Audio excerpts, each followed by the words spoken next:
হ্রাস হয়ে যায়। রোগ নিরাময়ের জন্য অস্ত্রোপচার করা হয়, রোগীকে মেরে ফেলবার জন্য নয়। অপারেশন করা হয় কি রোগীকে মারার জন্য? বাঁচানোর জন্য। তাই শ্রীকৃষ্ণের আদেশ অনুসারে যুদ্ধ করার ফলে অর্জুনের কোনো পাপ হবার সম্ভাবনা নেই। পাপ হবে না। বাসাংসি জীর্ণানি যথা বিহায় নবানি গৃহ্ণাতি নরপরাণি তথা শরীরানি বিহায় জীর্ণানি অন্যানি সংযাতি নবানি দেহি। হরে কৃষ্ণ। এই কথাটা মনোযোগ সহকারে শ্রবণ করো। কি বলছে গীতার 22 নম্বর শ্লোকে? 22 নম্বর শ্লোকে কি বলছে? গীতার 22 নম্বর শ্লোকে বলছে, মানুষ যেমন জীর্ণ বস্ত্র পরিত্যাগ করে নতুন বস্ত্র পরিধান করে। কথাটা জীর্ণ বস্ত্র, জীর্ণ শব্দের অর্থ হলো মলিন, চিরা, টুটা ফাটা, একেবারে নষ্ট। এই কাপড়টা পরার মতো যোগ্য নাই। মানুষ যেমন জীর্ণ বস্ত্র পরিত্যাগ করে নতুন বস্ত্র পরিধান করে। পরিধান শব্দের অর্থ কি? পরা। দেহিও তেমনি। তাহলে দেহি কি? এই দেহের মধ্যে যিনি আছেন তিনি দেহি। দেহি কাকে বলে? দেহের মধ্যে যিনি আছেন উনাকে বলা হয় দেহি। দেহি যেমন দেহি তেমনি জীর্ণ দেহ ত্যাগ করে নতুন দেহ ধারণ করেন। হরিবল।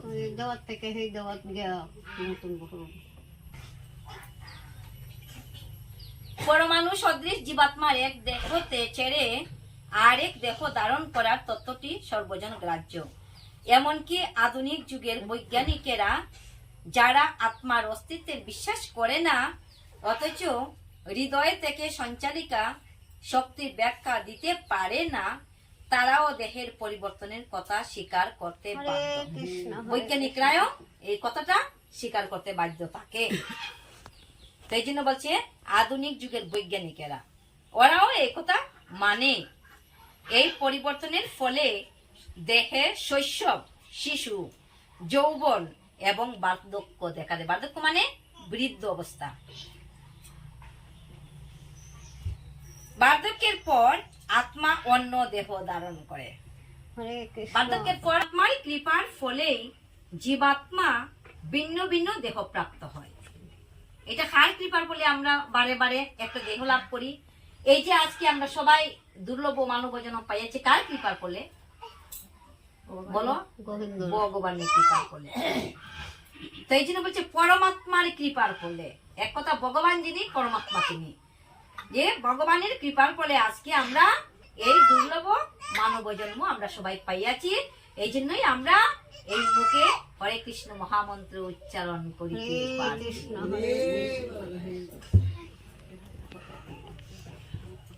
একজন বন্ধু যেমন আরেকজন বন্ধুর মনোবাঞ্ছা পূর্ণ করে। বিপদে পড়লে আরেকজন বন্ধুর কাছে গিয়ে আমার দুঃখের কথাটা শেয়ার করি বা জানাই।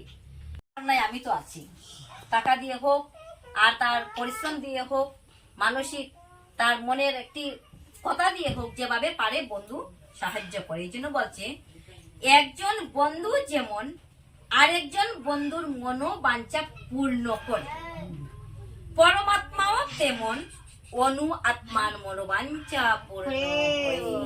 প্রেম সে বলো বৃন্দাবন বিহারী লাল কি, শ্রীমতী রাধা রানী কি। তো ভগবান বলছে এখানে বন্ধু, বন্ধু কি করে? বন্ধু হচ্ছেন পরমাত্মা আর আত্মা। এই দুইজন একজনের আরেকজনের বন্ধু। আত্মা এবং পরমাত্মা। কোন আত্মা? জীবাত্মা এবং পরমাত্মা একজন আরেকজনের বন্ধু। তো বন্ধু যেমন বন্ধুর মনোবাসনা পূর্ণ করে, তেমনি পরমাত্মাও অনু আত্মার মনের বাসনা পূর্ণ করে। মুন্ডক উপনিষদ অশতাস্য তর উপনিষদের মতো বৈদিক শাস্ত্র সমূহে আত্মা ও পরমাত্মাকে একই গাছে বসে থাকা দুটি বন্ধু সুলভ পাখির সঙ্গে তুলনা করে। একটি বৃক্ষ, একটি গাছ, গাছের এই ডালের মধ্যে দুটি বন্ধু বসে আছে। একটি বন্ধুর নাম হচ্ছে পরমাত্মা, আর একটি বন্ধুর নাম হচ্ছে জীবাত্মা। হরি বল। একটি গাছে দুটি পাখি বসে আছে। গাছ কোনটি? হরি বল, বলো তো গাছ কোনটি? হরি বল, হরি বল। এই দেহরূপ বৃক্ষ। আমরা আমরা কি? আমরা এক একজন এক একটা বৃক্ষ, গাছ। এই গাছের মধ্যে, গাছের ডালে দুটি পাখি বসে আছে। একটি পাখি পরমাত্মা আর একটি পাখি জীবাত্মা। একটি পাখি নাম কি? দুটি পাখি বসে আছে। এই পাখি দুটি নাম কি বলো? জীবাত্মা এবং পরমাত্মা।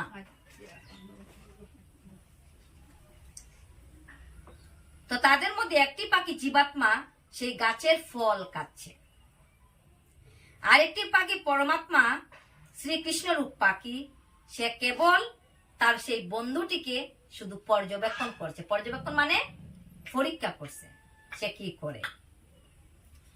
পাখি গুণগত ভাবে যদিও এক, তবুও তাদের একজন জড়জাগতিক গাছের ফলের প্রতি আকৃষ্ট, আর অন্যজন তার বন্ধুর কার্যকলাপ কেবল পর্যবেক্ষণ করে চলেছে। শ্রীকৃষ্ণ সাক্ষী রূপ পাখি। হরি বল। কি করতেছি মনে তো অনেক সময় ভাবি কেউ তো দেখছে না, ওই কাজটা করে ফেলি, কিন্তু বলছে কি এই দেহের মধ্যে আছে তোমার সেই পাখিটা। পর্যবেক্ষণ মানে সে সাক্ষী, সে সাক্ষী রূপ পাখি। সাক্ষী দেবে কোথায়? সাক্ষী দেবে জাগাত গিয়া। হরি বল, জাগাত গিয়ে। তো তাহলে আমরা কি করব? সময় থাকতে হরে কৃষ্ণ মহামন্ত্র জপ করবো। হরি বল। যে যেভাবে পারি, আঙ্গুলে গনে হোক, মানে করে বা মালাতে বা এই সাধু সঙ্গে যে যেভাবে পারি সেভাবে আমরা ভগবানের সেবা করব। হরে কৃষ্ণ। শ্রীকৃষ্ণ সাক্ষীরূপ পাখি আর অর্জুন ফল আহারেরত পাখি। তো আমরাও এক একজন অর্জুন, আমরাও কি করি? আহার করি। এই জন্য বলছে যে অর্জুন দিয়ে উদাহরণ দিচ্ছে, যদিও তারা একে অপরের বন্ধু, তবুও তাদের একজন প্রভু এবং অন্যজন বৃত্ত। বৃত্ত শব্দের অর্থ চাকর, দাস। বৃত্ত শব্দের অর্থ কি? চাকর বা দাস, সেবক। একজন প্রভু আরেকজন প্রভুর দাস। তো আমরা হলাম দাস। জীবের স্বরূপ হয় কৃষ্ণের নিত্য দাস। আমরা কার দাস? আমরা ভগবান কৃষ্ণের দাস। তার এই সম্পর্কের কথা ভুলে যাবার ফলে জীবাত্মা এক গাছ থেকে আরেক গাছে অথবা এক দেহ থেকে আরেক দেহে ঘুরে বেড়ায়। হরি বল। আমরা ভগবান যে আমরা প্রভু, আমরা সেই কথা ভুলে গেছি, যার জন্য গাছের এক ডাল থেকে আরেক ডালে শুধু লাফালাফি করি। এক দেহ থেকে আরেক দেহ আমরা প্রাপ্ত হই, আমরা দেহ লাভ করিয়া থাকি। ভগবানকে ভুলে যাবার ফলে এই জড় দেহরূপ বৃক্ষে জীবাত্মা কঠোর সংগ্রাম করছে।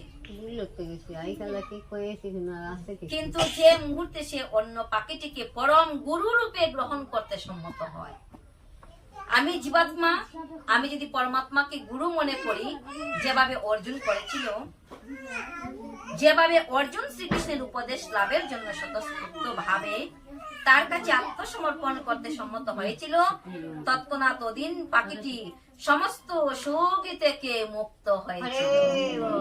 কোনো দুঃখ নাই, কোনো জ্বালা যন্ত্রণা, কোনো বেদনা নাই। যখন পরমাত্মাকে গুরু রূপে আমরা মেনে নিতে পারবো, কোনো জ্বালা নাই।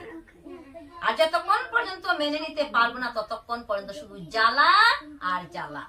আধ্যাত্মিক জ্বালা, আদি ভৌতিক জ্বালা, আদি দৈবিক জ্বালা। এই জ্বালা তিতাব জ্বালা। একটি গাছের মধ্যে দুইটি পাখি বসে আছে, কিন্তু ফল আহারের রত পাখিটি গাছের ফলের ভোক্তা রূপে সর্বদাই উদ্বেগ ও সুখের দ্বারা মুহ্যমান।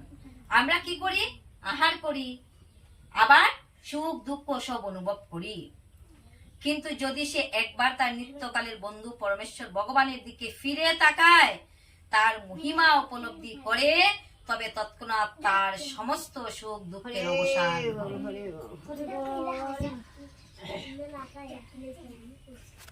অর্জুন এখন তার নিত্যকালের বন্ধু ভগবান শ্রীকৃষ্ণের দিকে ফিরে তাকিয়েছেন। অর্জুন কি করেছেন? ভগবানের দিকে চোখ দিয়ে তাকিয়েছেন, তার কাছ থেকে ভগবত গীতা তত্ত্ব জানতে পারছেন।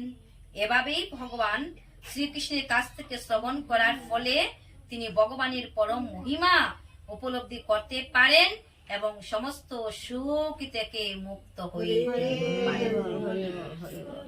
এখানে সুখ শব্দ অর্থ কিন্তু দুঃখ, সুখ না, সুখ আমরা দ্বারে সুখ বলি, সুখ হয়।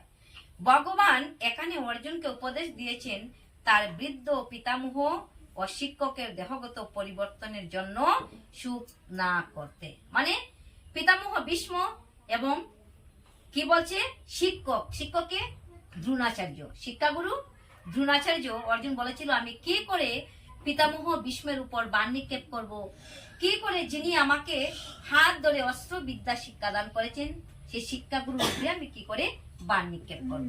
তো বলছে ওরা বৃদ্ধ হয়ে গেছে, এখন তাদের দেহের পরিবর্তন হবে, তাতে দুঃখ করার কোনো প্রয়োজন নেই। সেই ধর্মযুদ্ধে প্রাণ ত্যাগ করার ফলে তাদের বিভিন্ন দেহগত কর্মফলের প্রভাব থেকে অচিরেই তারা মুক্ত হবেন বলে তার সুখী হওয়া উচিত। যজ্ঞ বেদিতে অথবা ধর্মযুদ্ধে আত্মোৎসর্গ করলে তৎক্ষণাৎ সমস্ত কর্মের প্রভাব থেকে মুক্ত হওয়া যায় এবং উচ্চতর জীবন লাভ করা যায়। অর্জুনের শোক করবার কোনো কারণ ছিল না। কি বলে বাবা? আজকে আমরা বিশ্রাম নিলাম, আবার পরবর্তী শ্লোক থেকে আমরা পরবর্তী কোন বক্তব্য আরম্ভ করব। এখন আমরা শ্রীমদ ভগবত গীতার গুহ্য নাম বা গোপন নাম বলে আজকে আমরা বিদায় নেব। তো সবাই ভালো থাকো, সুস্থ থাকো, নাকি অন্তরে নির্মল হয়ে সকল দোষ নষ্ট হয়ে যায় এবং অন্তিমকালে ভগবানের নিত্যধামে যাওয়া যায়। সেই 18টি গোপন নাম আমরা সবাই উচ্চারণ করব।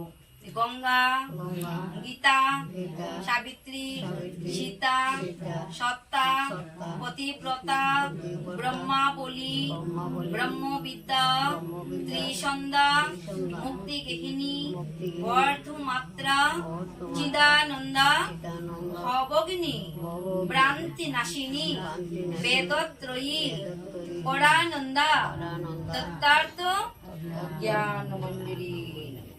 হরে কৃষ্ণ কৃষ্ণ কৃষ্ণ হরে হরে, হরে